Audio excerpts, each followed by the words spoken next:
Setelah sakit kepalanya sudah agak reda, Cika buru-buru keluar dari kamar mandi dan kembali ke UGD. Dia ingin menemui lelaki yang tidur di berangkar sampingnya dan bertanya siapa lelaki itu dan apa hubungan mereka sebelum Cika hilang ingatan.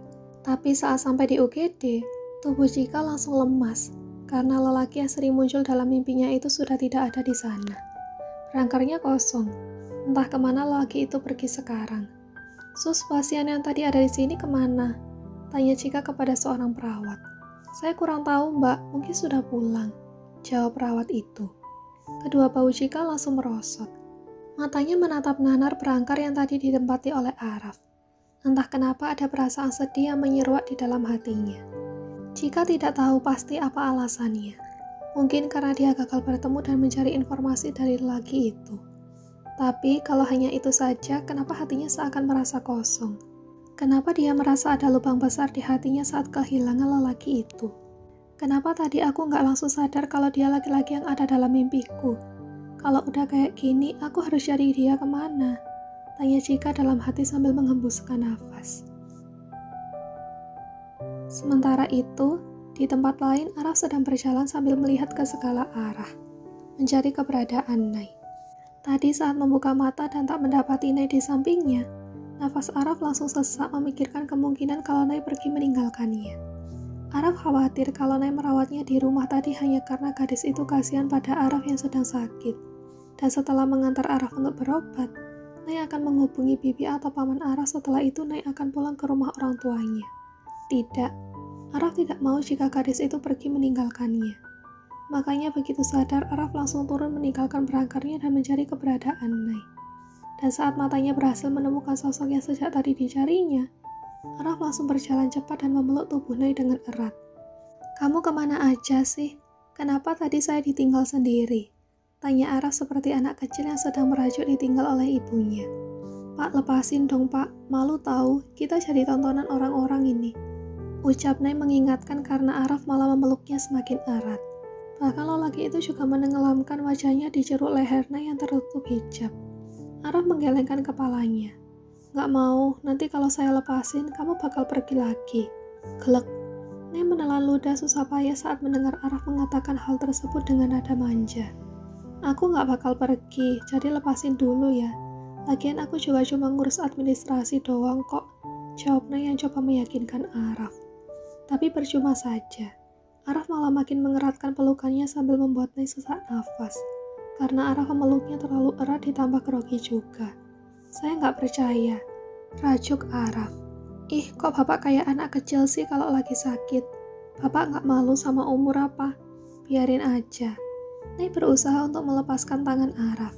Sumpah demi apapun dia malu, karena sejak tadi orang-orang yang ada di sekitar mereka terus memperhatikan Nai dan Araf. "Kita pulang aja yuk, saya nggak mau di rumah sakit," pinta Araf yang sekarang malah merangkul tangan Nai. Seolah-olah takut Nai kabur jika dia melepaskan gadis itu sedetik saja. "Tapi bapak kan masih sakit," ucap Nai mengingatkan. "Enggak, saya udah sembuh kok," bantah Araf. Nai menghembuskan nafas. Tingkah Araf sekarang ini memang cukup mencengangkan. Dari yang dingin seperti kulkas, sekarang sudah seperti keponakan Nai yang masih TK. "Apanya yang sudah sembuh? Badan bapak saja masih panas begini," cibir Nai. "Tapi saya mau pulang aja, nggak mau di rumah sakit," tegas Araf. "Pak, bapak ini masih sakit. Tadi dokter bilang masih harus nginep dulu di sini semalam. Besok udah boleh pulang kok kalau kondisi bapak udah baikan," jelas Nai dengan sabar. Padahal sejak tadi tangan Nai sangat gatal ingin menjewer Araf dan menyeret lelaki itu untuk kembali tidur di berangkar. Tapi nanti dia malah dosa karena sudah berbuat tidak baik kepada suaminya. "Enggak, saya nggak perlu nginap di sini. Saya udah baik-baik aja kok," Araf kekeh dengan keputusannya. "Saya nggak bakal kenapa-napa selama saya bersama kamu. Selama kamu ada di samping saya, nemenin saya pasti baik-baik aja," lanjut Araf sambil menatap lurus mata Nai. Mendengar itu, pipi Nai langsung memerah. Jantungnya juga serasa copot, bahkan mungkin sudah melayang-layang seperti kuyang. Dia jadi salah tingkah, karena tak bisa untuk tidak berpikir kalau Araf juga mencintainya. Ya, walaupun belum sebesar cinta Nai. Tapi siapa tahu saja Araf hilaf mencintai dirinya, dan tidak tobat-tobat. Nai menggeleng-gelengkan kepalanya. berusaha untuk tidak menghalu kepanjangan untuk saat ini. Entah nanti, mungkin bakal diterusin halunya. Tapi intinya ini yang membuat Nay selama seminggu belakangan berusaha menjauhi Araf. Berada dekat dengan suaminya itu memang tidak baik untuk kesehatan jantung Nay. Dan tak usah diperjelas bagaimana perasaan Nay untuk Araf. Tentu saja Nay mencintai lelaki itu. Seberapa keras usahanya untuk sadar diri, tetap saja sulit membuang perasaan cintanya untuk Araf. Yang ada malah bertambah besar setiap harinya. Oke, kita tanya dokter boleh pulang sekarang atau enggak. Akhirnya mau tak mau Nay mengalah juga karena Araf terus merengek ingin pulang. Kamu kenapa nak? Kepala kamu masih sakit? Tanya Ibu Cika yang terkejut melihat anak perempuannya sedang duduk di berangkar dengan wajah sedih. Cika menggelengkan kepala sambil tersenyum kepada ibunya. Enggak mah, udah mendingan kok, gak sakit kayak tadi lagi. Terus kenapa kelihatannya sedih gini? Sedih? Masa sih? Tanya Cika pura-pura tidak mengerti.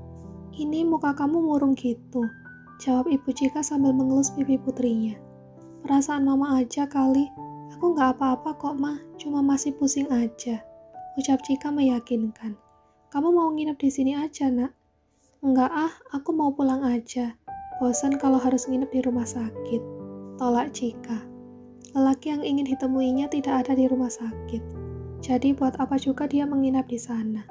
Lebih baik Cika pulang saja. Yakin mau pulang? Gimana kalau kepala kamu sakit lagi? Tanya Ibu Cika khawatir. Yakin mah, aku mau istirahat di rumah aja. Ya udah, kalau gitu kita pulang sekarang. Cika dan ibunya pun meninggalkan ruang UGD. Tapi saat sampai di halaman, Ibu Cika mengernyitkan kening saat melihat seorang lelaki yang sangat mirip dengan Araf. Apa itu Araf? Kenapa dia bisa ada di sini? Sedang apa dia ada di rumah sakit ini? Apa dia kesini sedang nyariin Cika? Batin Ibu Cika panik. Walaupun hanya melihat lelaki itu dari belakang, tapi Ibu Cika masih bisa mengenali jika lelaki yang sedang berdiri di pinggir jalan itu adalah Araf, anak keluarga Hermawan, mantan kekasih Cika. Tapi kenapa dia sama Nay? Apa jangan-jangan dia bukan Araf, tapi pacar Nay yang kebetulan mirip sama Araf? Tebak Ibu Nay. Mah, kenapa mama bengong? Tanya Cika sambil menyentuh lengan sang ibu. Sontak Ibu Cika menatap ke kanan, tempat putrinya sedang berdiri dan menatapnya bingung. Lagi liatin apa sih, Mah? Tanya Cika lagi sambil mencoba mengikuti arah pandang ibunya. Ibu Cika gelagapan. Tapi saat melihat ke tempat di mana tadi Nay sedang menyetop taksi bersama seorang lelaki yang terlihat mirip Araf, perempuan berbahaya itu bernafas lega saat Nay dan lelaki itu sudah tidak ada di sana. Mama tadi lihat orang yang mirip teman mama, tapi ternyata bukan, jawab Ibu Cika bohong. Ya udah, ayo ke mobil, biar kita bisa cepat sampai di rumah dan kamu bisa istirahat. Ajak Ibu Cika mengalihkan perhatian. Iya, Ma. Sampai di rumah, Nay membantu merebahkan tubuh Araf di atas ranjang. Dia juga menyelimuti tubuh lelaki itu setelah menyetel suhu ruangan agar tidak terlalu dingin atau terlalu panas. Tapi saat Nay ingin menegapkan tubuhnya, tiba-tiba saja Araf menarik tangan Nay. Bruk! Nay membolakan matanya saat tubuhnya terjatuh tepat di atas tubuh kekar Araf. Terlebih saat suaminya itu melingkarkan tangannya dan memeluk Nay erat. Pak, lepasin, cicit Nay grogi. Sejak di rumah sakit jantungnya sudah jumpalitan. Jadi tak usah ditambah seperti ini lagi. Kalau begini Nay harus ke rumah sakit dan periksa kesehatannya. Takut ada apa-apa dengan jantungnya, karena sejak tadi tak berhenti berdebar kencang. Sayangnya saat Nay mencoba mengangkat tubuhnya, Araf malah makin mengeratkan pelukannya. Jangan pergi, pinta Araf. Tapi aku mau bikin makanan buat bapak. Kan bapak harus makan sebelum minum obat, jawab Nay terbata-bata. Nggak boleh, kamu jangan kemana-mana. Di sini aja temanin saya. Rengek Araf dengan bibir menjepit. Membuat Nay gemas dan ingin mencubit pipi lelaki itu. Nay akhirnya pasrah. Dia lalu ikut membaringkan tubuh di samping Araf, dengan lelaki itu yang masih memeluk Nay posesif. Nay juga mengusap-usap rambut Araf agar suaminya itu bisa tidur, agar Nay bisa meninggalkan Araf sebentar untuk memasak. Jangan hindari saya lagi ya Nay, pinta Araf tiba-tiba. Nay membolakan matanya, menatap bingung Araf yang sedang menatapnya dengan wajah sedih. Jangan ngambek lagi, lanjut Araf. Nay makin bingung kenapa tiba-tiba Araf berkata begitu. Gerakan tangannya yang mengusap rambut Araf bahkan sudah berhenti sejak tadi. Jangan jauhin saya, jangan tinggalkan saya nggak bisa hidup tanpa kamu. Dek, Nay merasa ingin berteriak sekarang. Saking groginya mendengar setiap kalimat yang keluar dari mulut Araf. Tapi Nay memilih menggigit bibir bawahnya untuk menahan diri agar tak terlihat norak. Malu jika ketahuan dia sangat senang mendengar ucapan Araf yang membuat hatinya seperti berbunga-bunga. Tapi akhirnya Nay menganggukkan kepalanya seperti burung pelatuk tanpa menatap langsung mata Araf. Benar? Tanya Araf memastikan. Iya Pak, benar. Janji? Iya janji. Araf tersenyum senang sambil melepaskan sebelah tangannya yang melingkar di pinggang Nay, lalu menyentuh pipi gadis yang sedang berbaring di sampingnya ini. Makasih ya, ucap Araf yang menatap lurus mata Nay dan mengusap pipi Nay dengan ibu jarinya. Mendapati sikap Araf yang seperti ini, Nay jadi salah tingkah sendiri. Tapi jujur saja dia merasa senang. Setelah seminggu musuhan dengan Araf, sekarang Kanebo Kering bisa bersikap lembut dan romantis. Mungkin si Saraf sakit karena kesambat, tapi siapapun jin yang lagi nemplokin Pak Araf, tolong jangan buru-buru keluar. Biar Pak Araf bisa manis kayak gulali gini terus yang lama. Batinnya yang kembali oleng kuadrat. Saking senangnya, Nay juga membalas senyum Araf dan menatap lekat wajah suaminya yang gantengnya tak ketulungan itu. Kalau dilihat dari dekat, bikin Nay makin terlope-lope. Lagi sakit dan mukanya pucat gini aja suamiku ganteng banget. Bibirnya juga seksi. Lanjut Nay dalam hati sambil mesem-mesem sendiri menatap bibir Araf. Karena terbawa suasana, tanpa sadar Nay memajukan wajahnya dan melepukan bibirnya di bibir Araf. Cup! Sontak Araf membelalakkan matanya karena tak menyangka kalau Nay akan melakukan hal ini. Hal yang sebenarnya dari tadi sedang ditahan-tahan oleh Araf.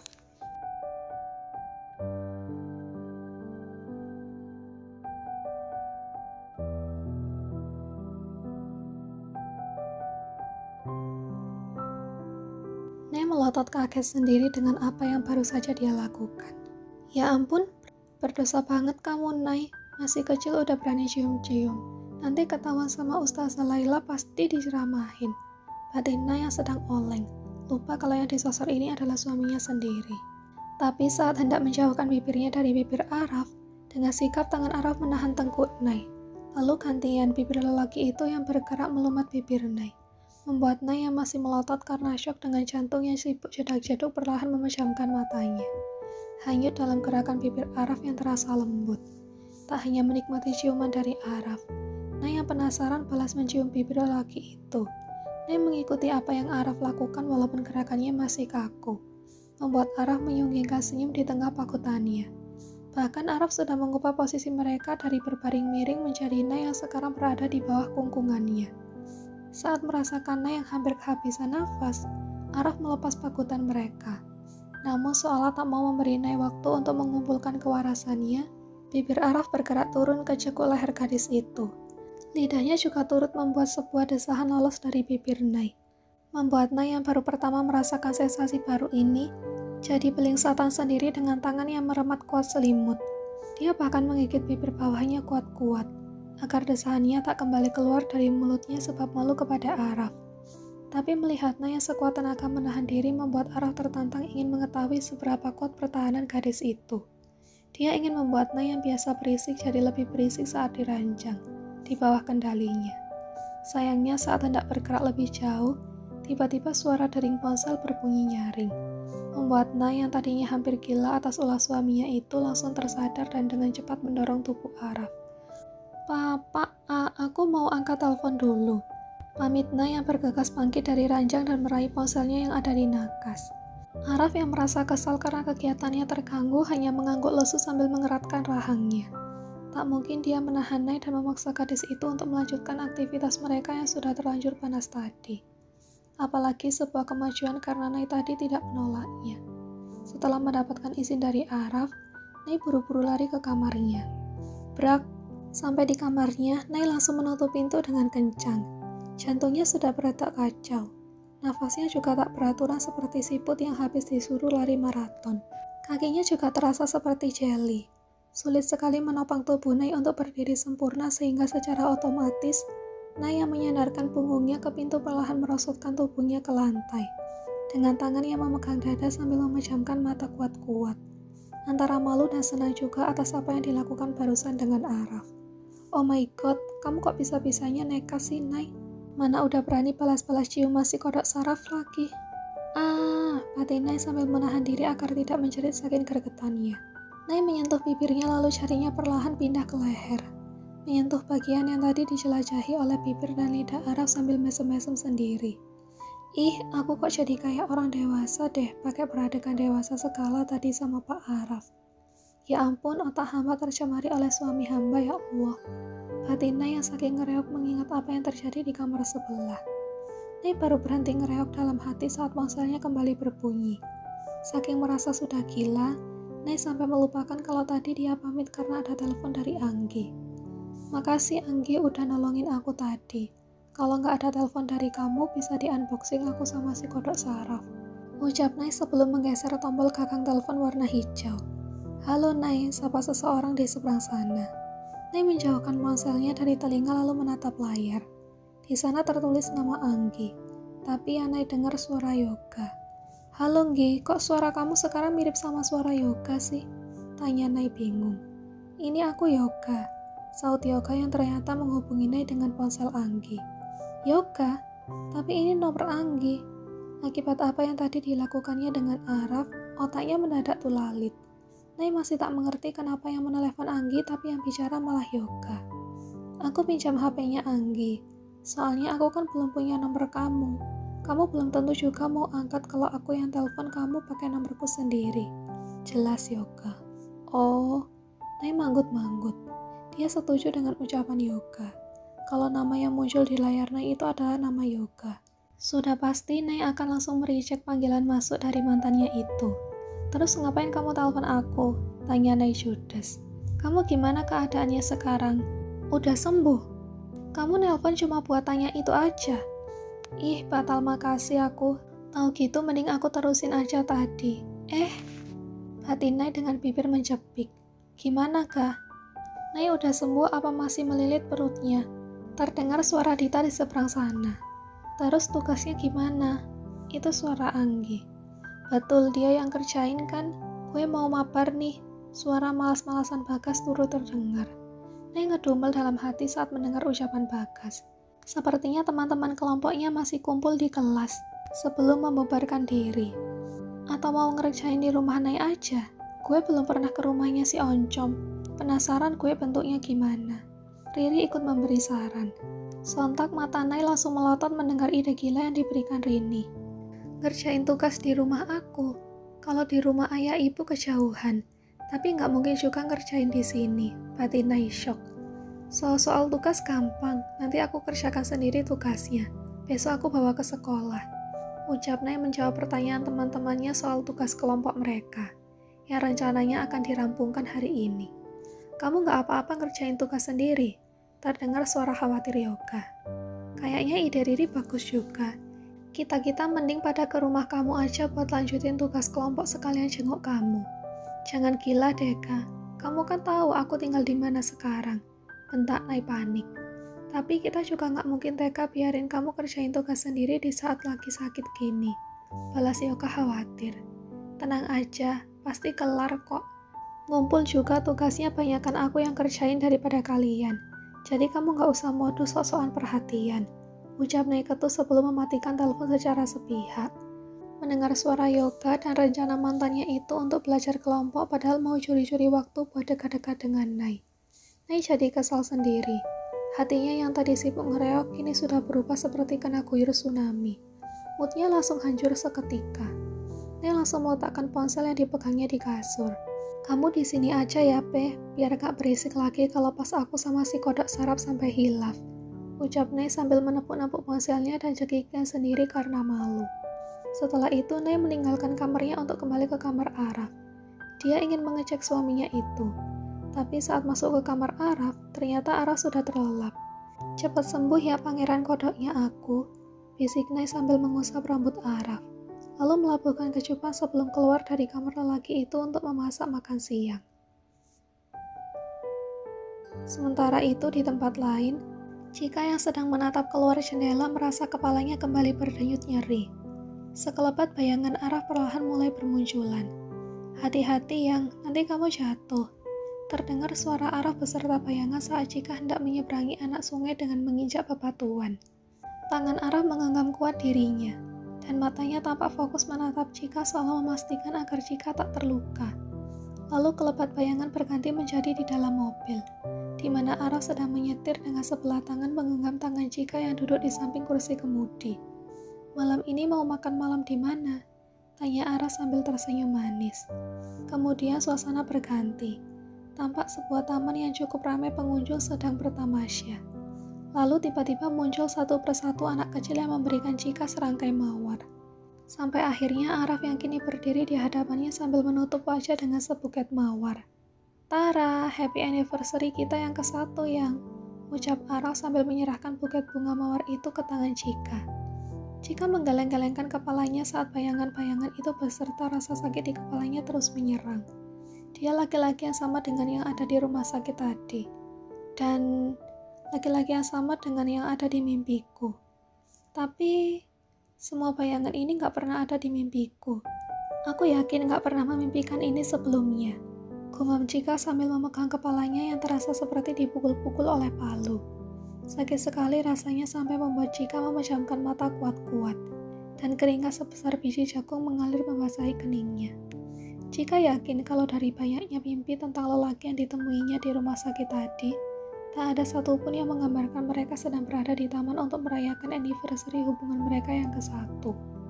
Suara-suara Araf yang tadi didengarnya juga terasa sangat nyata, seolah dia benar pernah mendengarnya secara langsung. Aku yakin kalau kami memang saling mengenal sebelumnya, dan sepertinya hubungan kami juga bukan hubungan biasa. Dan semua itu, apa aku dan dia pernah berpacaran? Tapi kenapa mama dan papa bilang aku gak pernah pacaran? Lalu apa yang barusan aku lihat? Cika menghembuskan nafas berat saat rasa nyeri di kepalanya juga kelebat bayangan Araf mulai memudar. Dia merasa ada yang ditutup-tutupi oleh kedua orang tuanya. Tapi kenapa? Untuk apa? Setelah menenangkan diri agar ibunya tidak khawatir jika tahu kepala Cika kembali sakit lagi, serta memoleskan make up tipis agar wajahnya tak begitu pucat, Cika keluar dari kamarnya. Cika mendapati sang ibu sedang duduk menonton TV di ruang tengah sambil minum teh. Lalu dia menghampiri ibunya dan duduk di samping perempuan parubaya itu. Tumben kamu ikut nonton TV. Biasanya kamu gak suka nonton TV, ucap Bu Maya melihat putrinya duduk di sampingnya. Cika tersenyum kepada sang ibu. Agak ragu untuk mengatakannya. Tapi dia benar-benar penasaran dengan lelaki yang muncul di mimpinya.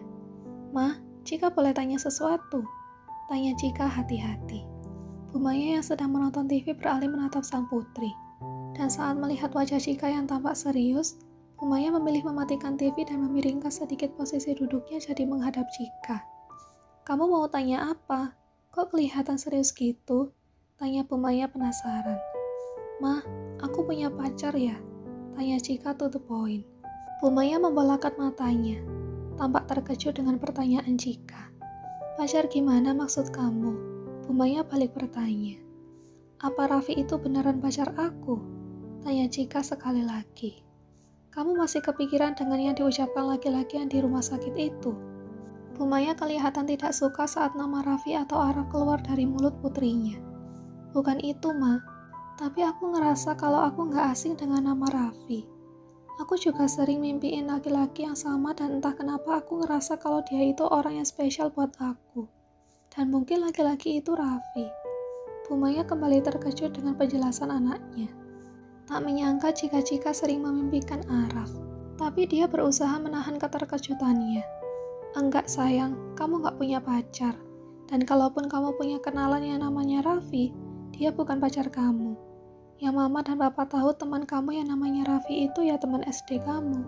Jadi gak mungkin kamu pacaran dari SD, nak." Jelas Bu Maya berusaha memberikan pengertian kepada putrinya. "Tapi Ma, udahlah sayang, jangan terlalu dipikirin lagi. Mama gak mau kamu sakit karena terlalu mikirin hal yang gak perlu.